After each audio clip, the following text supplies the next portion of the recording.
एक वाघ तर काय म्हणला, राजा का बेटा राजा नहीं बनेगा। अरे राजा का बेटा राजा नहीं बनेगा, जो काबिल होगा वही हकदार होगा। एक म्हणला इटच्या चेअरमनला आमदार होऊ देत नाही, मुंबईला जाऊ देत नाही, त्याच्या गावात म्हणाव गेल्या वेळेस पवार साहेबांची मत होती आणि आता पण पवार साहेबांची मत आहे ती गाडी खाल्ल्यावर वागू नको, गाडी खाल्ल्यानं गाडी खाल्ल्यासारखंच वागावं, माफ करायला जाऊ नये कुणाचं। तुझा गावात येऊन समाचार घ्यायला नाही, काळजी करू पट्ट्या।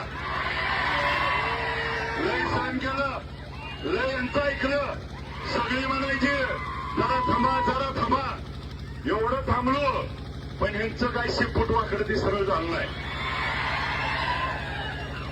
पण मला माझ्या जनतेवरती विश्वास होता आणि माझ्या मायबाप जनतेनं मला त्या ठिकाणी पोरकं होऊ दिलं नाही आणि त्या ठिकाणी या राज्यातला असा निकाल लावून दाखवला की सगळ्यात जास्त मतानं जिल्ह्यात राष्ट्रवादी काँग्रेस शरदचंद्र पवार पक्षाचा आमदार म्हणून निवडून दिला।